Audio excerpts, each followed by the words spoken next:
30 minutes, 40, 50, Yeah. maybe an Keep on hour going. of Mobile Legends Bang Bang. Yeah, keep on going. Our record now is 39 minutes. Let's see if Burn X Flash and Echo can beat the limits. Ladies and gentlemen, welcome to the final game of today as both of these teams look to represent their country. Burn X Flash and Echo for the very last time in MSC. The second wind is already applied to Echo in the last game. They had some momentum. Can they find that energy once more? I think for Sanford, at the very least, this lane will be relatively simple for him. He will be able to control it, no problem. And if he keeps on trading against ATM like this, eventually there'll be enough stacks where he cannot dodge out of the slam anymore. However, on the top side of this, I think the hardest role right now, a lot of weight is on both Benny QT and as well as Yaoi. Benny QT not only must protect himself against ATM with or without Yaoi regardless, but still needs to be able to deal relevant damage to the front line and as many people as possible when he throws out muddles. And on top of that, right, I don't think Sanji's job is any easier, right? He's supposed to deal out the damage, but the crazy thing about the Farsa is despite the damage that you can have, you're so vulnerable because, you know, you're standing idly by. Sanji comes into the drive-by. ATM flickers backwards. Sanji flickers forward. 1-for-1 trade. That's not a very good trade for Echo at all.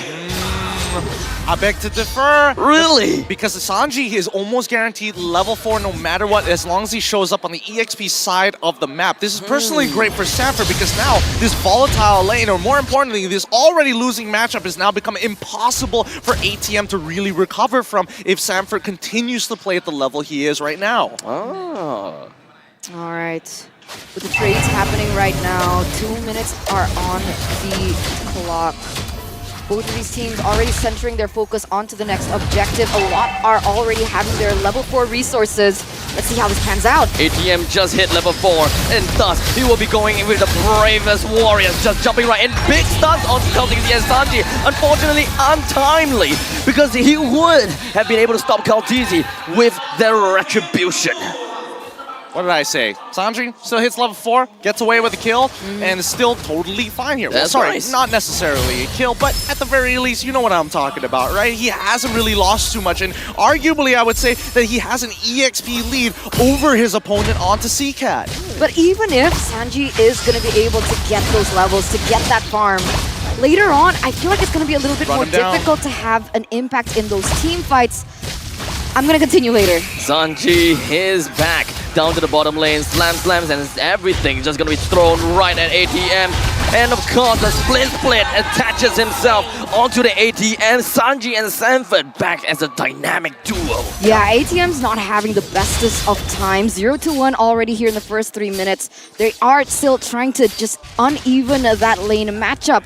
But now CCAT. Well, at least there is an RWM to keep himself intact and root himself down onto the ground. Kaltizi, Sanji, and Sanford unfortunately missed that opportunity. Ooh, thank God Carl TZ didn't die there. He really needs to hit level 7 right now because Chima is able to power farm the rest of his remaining jungle camps if he decided to fall.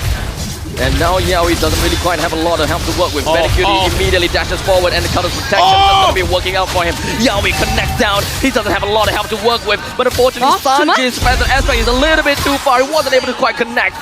But it's going to be a 1-for-1 trade. Shama is dead for an exchange for the Roma. CCAT all the way down the middle like Kaltizi. He doesn't have the retribution, but he still manages to get the kill down onto CCAT. I love this, right? Already the first few minutes of the game, you can see trades happening left and right, but so far, Echo is still leading in economy. And ATM completely cornered down. Sanford and Kaltizi win. Even Sanji, they're all in here. no, A big start from ATM, almost doing something on the Kaltizi. He's still alive. He wanted to get himself out so badly, but he wasn't able to. Beautifully done by Carl TZ. Now the hardest part is securing this next objective. Method airstrike slams down an artillery barrage, allows Kaltizi to eventually get the turtle, and the rest of Echo backs themselves out of there. It's so insane, right? Because Burn X Flash were trying to put Echo in a really discomfort.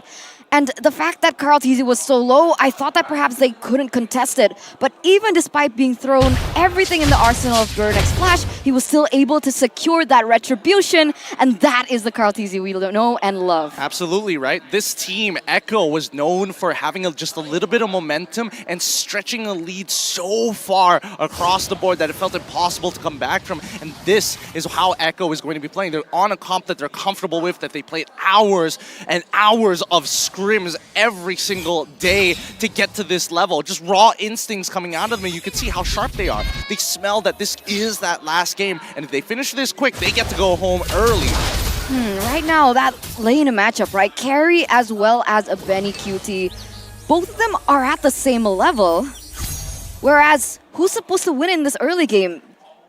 Well, I mean, Echo is supposed to win in this early game. Maybe not necessarily the mid lane, but at least for the side lanes, right? That's why you're seeing that BXF are making sure that they are utilizing both their jungle as well as their roam support to come up onto this top side to really affect the lane that matters. And in this case, it's going to be on Donut, right? He needs the gold. 3 versus 3, Sanji activates the artillery, pushes Shama, D7 and Donut out of the way, while Benny Cutie just gonna be hammering down and chipping the turrets down. Literally, this 3 versus 3 fight was teetering on a breaking point. Yeah, even in the bottom lane, it feels like things are getting a little stale here for both of them. I thought that perhaps maybe because of the early kills coming onto ATM, it would make it a little bit more in direction for Sanford. But the fact that ATM with that level 4 power spike, now things are getting a little bit more equal. How is that going to fare for both of these teams when they... Whoa, whoa, whoa, whoa! Yeah, we connect down onto Shama. They really want to bust him down, but unfortunately, the blessing of the Moon God is just going to be connecting. Sanford is still right on top of Shama, while ATM is all the way over to the back lines. It's Roma against 3. It's EXP laners against 3. But the thing is, Sanford might be able to get away, while ATM couldn't. That's the difference.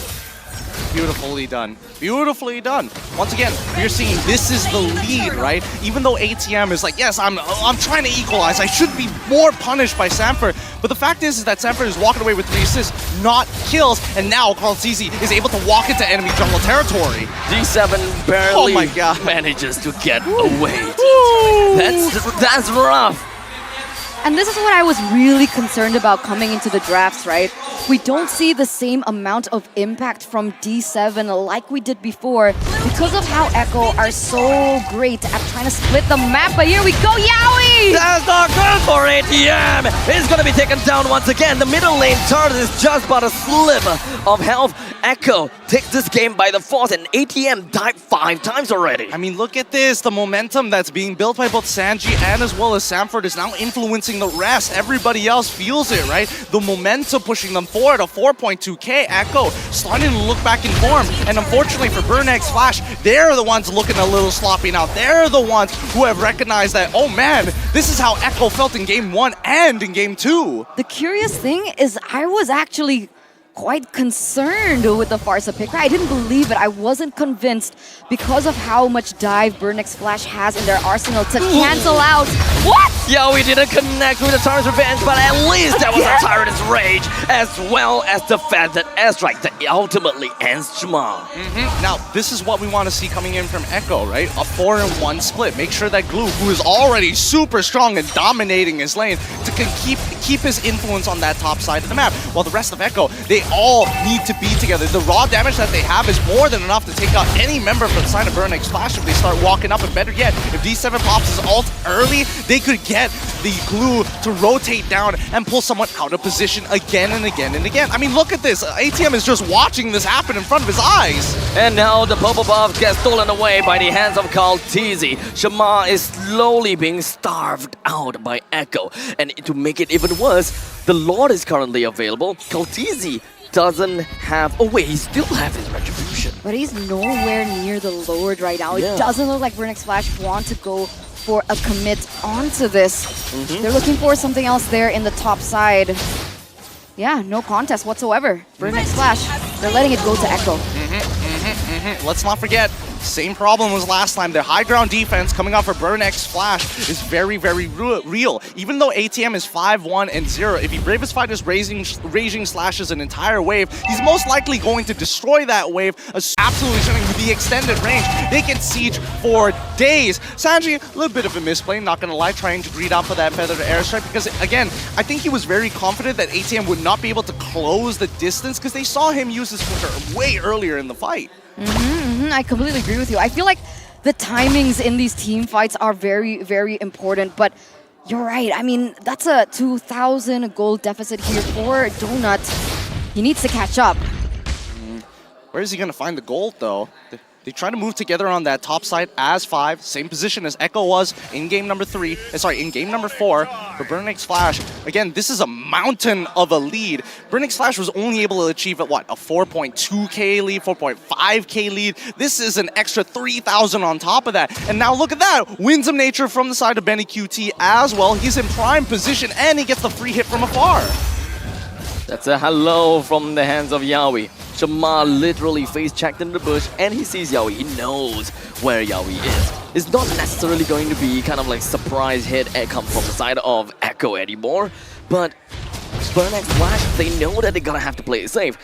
The Lord is coming out in 10 seconds. What can they possibly do right now? Well, hope and pray that the high ground is going to be more than enough, right? They're hoping that Sanji isn't going to one-shot them, and more importantly so, somebody will have to sacrifice their life. And in this case, it's going to be the deadly catch just to force him out of position when he does use that feathered airstrike. Like, look at this. They're not even going to contest. They're not even going to try because there's no need to. They can buy time and really slow this game down. Honestly, I don't think it's in their best interest to even contest for that, right? I mean, the best thing that they can do is wait for the Lord to enter, to siege their own base, look for a strong 5v5, try to catch Echo out, and maybe turn the game around like we saw Echo do in that previous game. We're very hopeful here. We're very, very hopeful, right? Because the battle spells now start coming into play. And I think even for ATM, he recognizes that he can't lose that. He can't lose his flicker. Because as soon as he goes for that Bravest... Oh! 3-man!